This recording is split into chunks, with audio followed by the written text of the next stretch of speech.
ఇంకా వాళ్ళందరూ ఉన్నారు. నేను కూడా వారికి మళ్ళీ పంపిస్తాను అధ్యక్ష. తమరికి ఇస్తాను, తమరు అనుమతిస్తే వారికి ఇవ్వండి అధ్యక్ష. ఇందులో it is always better for the government to accept the concept of the existing Pranahita Chevella scheme near Tummidihatti village, Adilabad district and explore the ways and means to make it feasible. నేను మళ్ళీ ఒక్కసారి చదివి వినిపించదలుచుకున్న మిత్రుడు హరీష్ రావు గారికి, వాళ్ళ మామగారు వారు కలిసి ఈ రాష్ట్రానికి ఎంత ద్రోహం చేసినరో ఇది వినడం ద్వారా అయినా వారికి అవగాహన కలుగుతుందని నేను భావిస్తున్నా. కనువిప్పు కలగాలని నేను కోరుకుంటున్నా అధ్యక్ష. It is always better for the government to accept the concept of the existing Pranavita Chevella scheme near Tummidetti village, Adilabad district, and explore the ways and means to make it feasible. స్పష్టంగా engineers వాళ్ళు నియమించుకున్న ఇంజనీర్లు తుమ్మిడిహెట్టి దగ్గరనే ఈ project నిర్మించడానికి అన్ని రకాల ప్రయత్నాలు చేయండి, మీ శక్తి సామర్థ్యాలను అన్నిటినీ మీ గొప్పతనాలను ఉపయోగించండి అని చెప్పిండ్రు అధ్యక్ష. అదేవిధంగా there is a feasibility of reducing the FRL from 152 meters to 151 meters, i.e. by 1 meter without altering the scope of the scheme. The Honorable Chief Minister may use his good offices for convincing the Maharashtra government to accept proposal of reducing FRL to 151 meters. ఏమన్నారంటే చాలా శక్తిశాలి, అసలు ప్రపంచాన్ని అంతా కూడా గజగజలాడించి పులి నోట్ల తలబెట్టి ప్రాణాలనే త్యాగం చేయడానికి గొప్ప అపర భగీరథుడు. మీరు 152 మీటర్ల నుంచి మీ శక్తిని అంతా ఉపయోగించి మహారాష్ట్ర ముఖ్యమంత్రిని 151 మీటర్ల ముంపు కోసం ఒప్పించండి, 1 మీటర్ ఎత్తు తగ్గించి ప్రాజెక్టు కట్టడానికి అవసరమైన చర్యలు చేపట్టండి అని చెప్పి వారు ఈ ఏమంటారు గాల్లో ఎగురుకుంటూ పోతాడు కదా, ఏమంటారు పారాషూట్, స్పైడర్ మ్యాన్ని మీరు ఒకసారి అడగండి అని చెప్పి వారు సూచన చేసిండ్రు అధ్యక్ష. అదేవిధంగా in case of the Maharashtra government still insist for further lowering the FRL, the Telangana government can accept at 150 meters FRL. ఒకవేళ వాళ్ళు మరీ 151 ఒప్పుకోకపోతే 150 దగ్గరకైనా దయచేసి ఒప్పించండి అని చెప్పారు. In both the above proposals there will not be any financial loss to the work done portions. మీరు దీన్ని 150 మీటర్ల దగ్గరకైనా తుమ్మిడేటి దగ్గర ప్రాజెక్టు నిర్మిస్తే గతంలో ఖర్చు పెట్టింది కానీ భవిష్యత్తులో ఖర్చులు పెరగడానికి కానీ ఎలాంటి అవకాశం లేదు అని చెప్పి 11వ పేజీలో వాళ్ళు ఇచ్చిన నివేదికలో ఉంది అధ్యక్ష. అదేవిధంగా అధ్యక్ష 13వ పేజీ అధ్యక్ష, ఫైనల్ రికమెండేషన్స్ అంటే ఇంకా అన్ని ఎగ్జామిన్ చేసినాం, కంక్లూజివ్ రిమార్క్స్ ఇచ్చిండ్రు, తర్వాత ఫైనల్ రికమెండేషన్స్ ఇచ్చిండ్రు అధ్యక్ష 13వ పేజీలో. ఈ ఫైనల్ రికమెండేషన్లో ఏమన్నారో ఈ ఒక్క సెంటెన్స్ చెప్తా, ఈ తర్వాత అయినా మిత్రుడు హరీష్ రావు గారికి కనువిప్పు కలిగి తెలంగాణ సమాజానికి వారు క్షమాపణ చెప్తారు చంద్రశేఖరరావు గారి తరఫున అని నేను భావిస్తున్నా అధ్యక్ష. The proposal of construction of a barrage on main Godavari near Medigadda village and lifting 160 TMC of water to mid-Maner reservoir is not desirable. Very clear, crystal clear and loud. They have said ఇది ఉపయోగం లేని నిరుపయోగమైన ప్రయత్నము. నేను మళ్ళొక్కసారి చదివి వినిపించే రికార్డులోకి ఈ విషయాన్ని అంతా తీసుకురాదలుచుకున్న అధ్యక్ష. The proposal of construction of a barrage on main Godavari near Medigadda village and lifting 160 TMC of water to mid-Maner reservoir is not desirable. 5 మంది ఎవరు అధ్యక్ష దీంట్లో సంతకం పెట్టింది, నివేదిక ఇచ్చింది? తెలంగాణ కోసం కొట్లాడిన ఇంజనీర్లు అధ్యక్ష. నీళ్లకు మన తెలంగాణ ఎట్లా బాగుపడుతుందో అని చెప్పిన ఇంజనీర్లు, ఆ ఇంజనీర్లు B Anantharamulu, P Venkataramarao, S Chandramouli, G Damodar Reddy, M Shyamprasad Reddy, 5 మంది ఇంజనీర్లు కష్టపడి అన్ని పరిశీలించి పూర్తి స్థాయిలో ఒక ఎక్స్పర్ట్ కమిటీ రిపోర్ట్ 14 పేజీలతో ప్రభుత్వానికి ఇస్తే ఆ రోజు సాగునీటి పారుదల శాఖ మంత్రి హరీష్ రావు గారు, ఆనాటి ముఖ్యమంత్రి చంద్రశేఖరరావు గారు ఈ నివేదికను తొక్కిపట్టి మసిబూసి మారేడుకాయ చేసి మేడిగడ్డ దగ్గర బ్యారేజీలు కడితే తెలంగాణకి ఏదో మేలు జరుగుద్దని 38,500 కోట్ల రూపాయల నుంచి 1,47,000 కోట్ల రూపాయలకు ప్రాజెక్టు అంచనాలు పెంచినరు. ఒకవేళ పెంచి అంచనాలతో నిర్మించిన అది ఉండి తెలంగాణ బీడులు వారిన భూములకు ఒకవేళ పచ్చని పైర్లు బండిని ఉంటే ఈ లెక్కలు ఈ ఉత్తమ్ కుమార్ రెడ్డి గారు రాత్రి మగళ్ళు కష్టపడి ఈ పవర్ పాయింట్ ప్రజెంటేషన్లు ఇవన్నీ చెప్పాల్సిన అవసరం లేకుండా అధ్యక్ష. ఇదే కాదు అధ్యక్ష, పదే పదే మా మిత్రులు అసలు చంద్రశేఖరరావు గారు అంటే ఏమనుకుంటురే, నీళ్ళకే నడక నేర్పిండు, అలా అసలు హంసకి కాదు అదేంది నెమలికి డ్యాన్స్ నేర్పిండు, అసలు అపర భగీరథుడు అని వాళ్ళు చెప్తున్నారు అధ్యక్ష. ఇది 23 సెప్టెంబర్ 2015 అధ్యక్ష. తమరు చూడాలి అధ్యక్ష, తమరు చూడాలి, సభ్యులు చూడాలి. సాక్షి పత్రిక సెప్టెంబర్ 23, 2015 నాడు, ఇవాళ ఏ తారీఖులు ఉన్నాం అధ్యక్ష? ఫిబ్రవరి 17, 2024 ఉన్నాం అధ్యక్ష.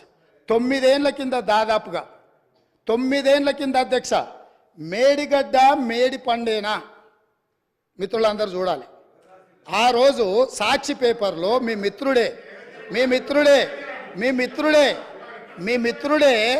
మీ సహచర పంచపక్ష పరమాణాలు మీరు ఏదైతే ప్రగతి భవన్లో పిలిచి భోజనం పెట్టినరో ఆ మిత్రుడి పత్రికల మేడిగడ్డ మేడి పండేనా అని 2015 నాడు ఈ పత్రికలో రాసిన వార్త, దీంట్లో రాసింది నేను కొంచెం చదివి వినిపిస్తా అధ్యక్ష, ఎందుకంటే తెలుగులో ఉంది.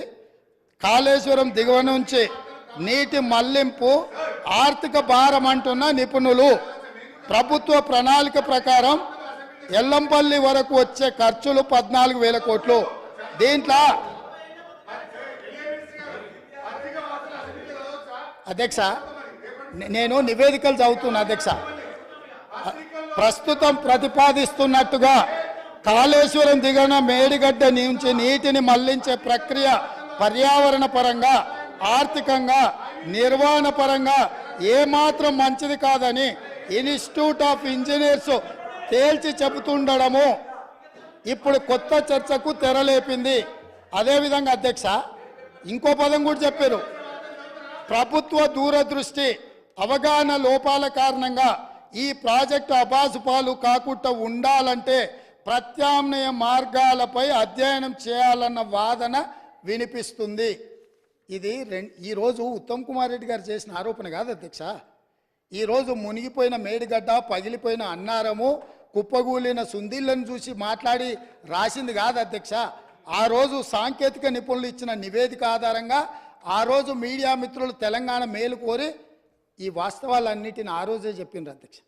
వీటన్నిటిని పెడచెవిన పెట్టి దాచుకోవాలన్న ఆలోచనతోని, తెలంగాణ ఖజానాను కొల్లగొట్టాలన్న ఆలోచనతోటి ఈరోజు ఇంత దుర్మార్గానికి ఒడిగట్టి ఈరోజు ఈ రకంగా ఇక్కడికి వచ్చి మా వెంకన్న మాట్లాడితే వెంకన్న మీద దాడి, మా భట్టి గారు మాట్లాడితే వారి మీద దాడి, మంత్రి గారిని అసలు సహించలేకపోతున్నాడు. ఎందుకు అధ్యక్ష? నేను ఒకటే అడుగుతున్నా అధ్యక్ష, ఈ కాళేశ్వరం ప్రాజెక్ట్ అనేది తెలంగాణకు వరప్రదాయిని కాదు అధ్యక్ష, వీళ్ళ పుణ్యమా అని కాళేశ్వరం ప్రాజెక్టు తెలంగాణ సమాజానికి ఒక కలంకంగా మారింది అధ్యక్ష.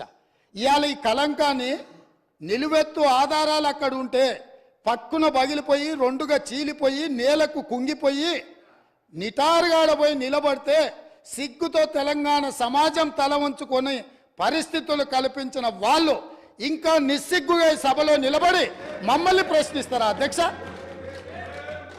ఆనాడు జరిగిన తప్పిదాలను సరిదిద్దడానికి ఉమ్మడి రాష్ట్రంలో సమైక్య పాలనలో తీసుకుంటున్న నిర్ణయాలు తెలంగాణ సమాజానికి మేలు చేకూర్చడం లేదు అనే ఎన్నో ఒడిదుడుకులను ఎదుర్కొని 4 కోట్ల తెలంగాణ ప్రజలకు 60 సంవత్సరాల ఆకాంక్షను అమలు చేయడానికి శ్రీమతి సోనియా గాంధీ గారు తెలంగాణ రాష్ట్రం ఇచ్చింది అధ్యక్ష.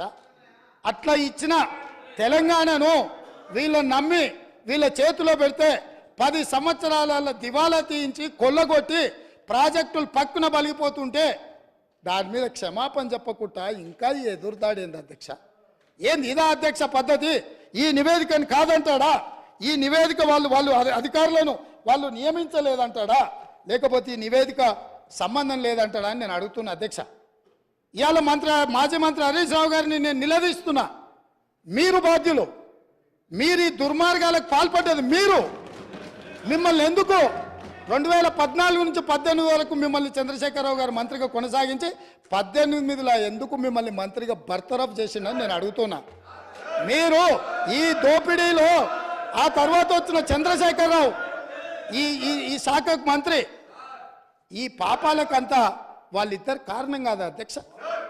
వీళ్ళిద్దరు కలిసి ఈ రకంగా తెలంగాణను మొత్తం చెదలు పట్టించారు అధ్యక్ష. తెలంగాణను మొత్తం దోపిడీ. ఇట్లాంటి పరిస్థితుల్లో ఇంకా కూడా ఈ రకమైన మొండి వాదనలు, తొండి వాదనలు వద్దు హరీష్ రావు గారు. జరిగిన తప్పులు సరే, విజిలెన్స్ అండ్ ఎన్ఫోర్స్మెంట్ నివేదికిస్తే వాళ్ళని తిడుతుంది, కాగ్ నివేదికిస్తే వాళ్ళను ఆరోపణ చేస్తుంది, వాస్తవాలను చెప్తే మా మీద దాడి చేస్తుంది. మరి మీరు నియమించుకున్న అధికారులు ఇచ్చిన నివేదికని ఇది కూడా తప్పుడు నివేదికనే అధ్యక్ష? ఇది కూడా తప్పుడు నివేదికనే అంటాడా? అంటే ఎటు పోతున్నాం అధ్యక్ష? మనము ఎక్కడికి వెళ్తున్నాము? ఏం చర్చ జరుగుతుంది అధ్యక్ష? నేను వాస్తవంగా ఏం మాట్లాడుతూ మా మంత్రి గారు, మా ఉప ముఖ్యమంత్రి గారు మాట్లాడతారు, చూద్దాము మిత్రుడు ఏమేమి చెప్తాడు. ఎందుకంటే 10 ఏళ్ళ అనుభవంలో ఏమైనా మెరుగైండేమో, ఏమైనా మారిండేమో అనుకున్న. గతంలో నాకు బాగానే పరిచయమో, కానీ ఇంకా అంతకంటే దిగజారిపోయి 4 సార్లు ప్రాజెక్టుకు శిలాపలకాలు వేసిందంటారు. మంచిదే, ఫస్ట్ ప్రాణహితనే ఉండే, చేవెళ్ళ చెల్లమ్మ అడిగితే చేవెళ్ళ దగ్గరకు వచ్చింది. శిలాపలకం వేయొద్దా? ఇవాళ వారి పక్కనే ఉంది కదా చేవెళ్ళ చెల్లమ్మ. ఎందుకు ఆ అక్క కూడా చెప్తలేదు హరీష్ నువ్వు మాట్లాడేది తప్పని? చేవెళ్ళ ప్రాజెక్ట్ ఆగిపోతే అక్కతో పాటు మేము కూడా ధర్నాకు పోయి లోపలికి దిగినాం కదా. వీళ్ళు వచ్చినాక దుర్మార్గం జరిగింది, చంద్రశేఖరరావు ముఖ్యమంత్రి అయినాక దుర్మార్గం జరిగింది. మెదక్ జిల్లాకే పరిమితం చేసుకున్నాడు, రంగారెడ్డి జిల్లాను ఎండబెట్టిండు, చేవెళ్ళ, వికారాబాద్, పరిగి, తాండూరు వరకు ఇవ్వాల్సిన గోదావరి జలాలను చంద్రశేఖరరావు దిగమింగిండు, మల్లన్న సాగర్కే ఆపేసిండని అక్క ధర్నా చేయలే. తమరు కూడా వచ్చింది కదా అధ్యక్ష. ఇవాళ ఎదురుగ్గా కూర్చొని పచ్చి అబద్ధాలు మాట్లాడుతుంటే మా అక్క మా జిల్లా కోసం మాట్లాడతలేదంటే నాకు ఆశ్చర్యం అనిపిస్తుంది. సబ్జెక్టే ఇది. ఆనాడు దీక్షలు చేసి ధర్నాలు చేసి ఆనాడు రాజశేఖర రెడ్డి గారిని ఒప్పించి మెప్పించి చేవెళ్లలో శిలాపలకం వేసి ప్రారంభోత్సవాలు చేసి 100 కోట్ల రూపాయల పనులు చేసి ఆ పనులను అర్ధాంతరంగా వదిలేస్తే దీక్షలు ధర్నాలు చేసిన శ్రీమతి సబితా ఇంద్రారెడ్డి గారు ఈరోజు మౌనంగా హరీష్ రావు గారిని సమర్థిస్తున్నారు. అంటే ఇది తెలంగాణ సమాజానికి మంచిదా అని తమరి ద్వారా నేను అడుగుతున్నా అధ్యక్ష. నేను ఆ ప్రాంతం నుంచి వచ్చినాం అధ్యక్ష, వాళ్ళు ఎన్నుకుంటూ వచ్చినాం, మనకు బాధ్యత లేదా అధ్యక్ష? సరిదిద్దాల్సిన బాధ్యత మన మీద లేదా? ఎదురుగా ఉండి 6 అడుగులు నిలబడి ఆయన అబద్ధాలు చెప్తుంటే అక్క ఒక్క మాట కూడా తమ్మి ఇది తప్పు అని అనకపోతే ఎట్లా? అక్క బాధ్యత ఏంది? అక్క బాధ్యత ఏంది? తమ్ముళ్ళు తప్పు చేస్తే చెప్పాలి, తమ్ముళ్ళు తప్పు మాట్లాడితే సరిదిద్దాలి. కానీ ఆ పని చేయరు. ఎందుకు అని అంటే రంగారెడ్డి జిల్లా ఎండిపోయినా సరే, మన ప్రాంతం పడావు పడ్డా సరే, ఇది అధ్యక్ష ఆ స్కూల్ ట్రైనింగ్ అట్లాంటిది. నేనేం తప్పు పడతలేను. ఆ బడిలో చేరంగానే సిలబస్ అట్లా తయారవుతుంది. పెద్దలు మా శ్రీహరి గారు కూడా పాపం మంచోడు, విషయం అవగాహన ఉన్నాడు. కానీ ఆ స్కూల్లో చేరంగానే శ్రీహరి గారు కూడా పాపం ఒత్తిడికి లోనయ్యి వాళ్ళు ఏం చెప్తే అది చెప్పే పరిస్థితి వచ్చింది అధ్యక్ష. అందుకే అధ్యక్ష ఈ చర్చల కంటే కూడా నేను ఒక్కటే మాట అడుగుతున్న మిత్రుడు హరీష్ను,